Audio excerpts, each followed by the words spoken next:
بسم اللہ الرحمن الرحیم۔ السلام علیکم ورحمۃ اللہ وبرکاتہ۔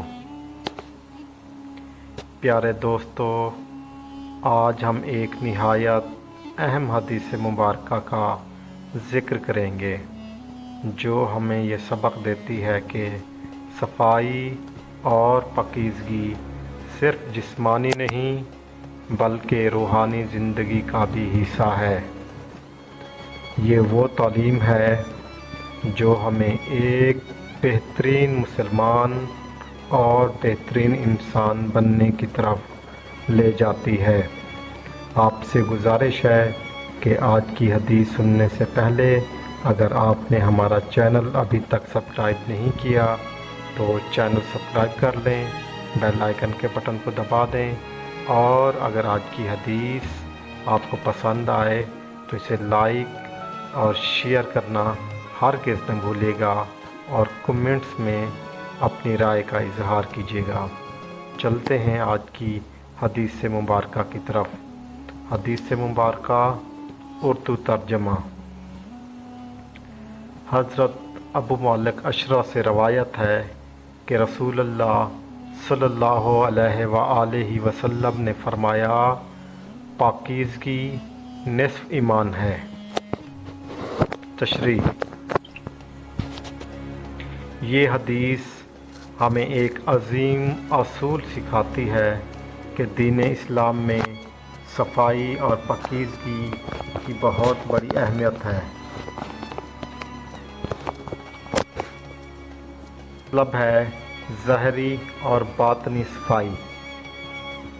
ایمان صرف عقیدہ یا عبادت کا نام نہیں بلکہ ایک مسلمان کی پوری زندگی کا طرز عمل ایمان سے جڑا ہوتا ہے۔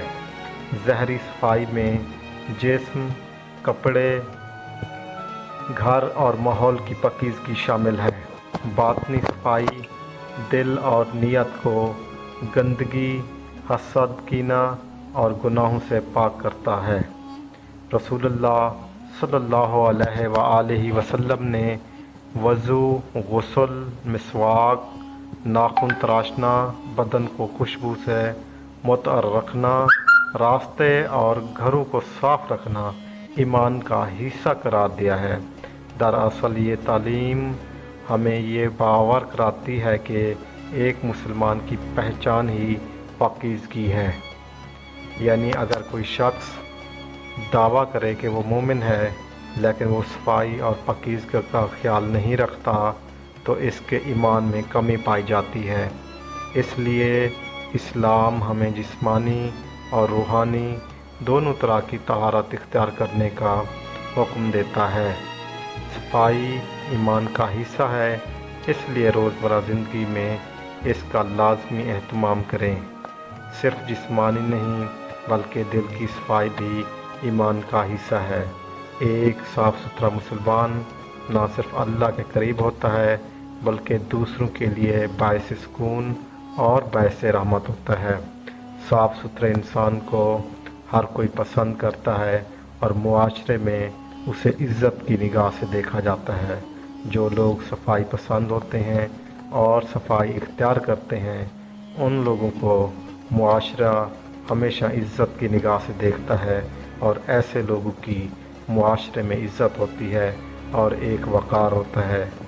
اللہ تعالیٰ مجھے اور آپ کو آج کی حدیث پر عمل کرنے کی توفیق عطا فرمائے۔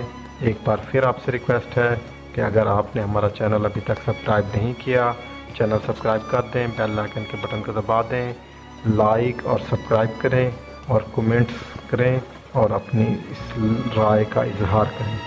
جزاک اللہ۔ اللہ حافظ۔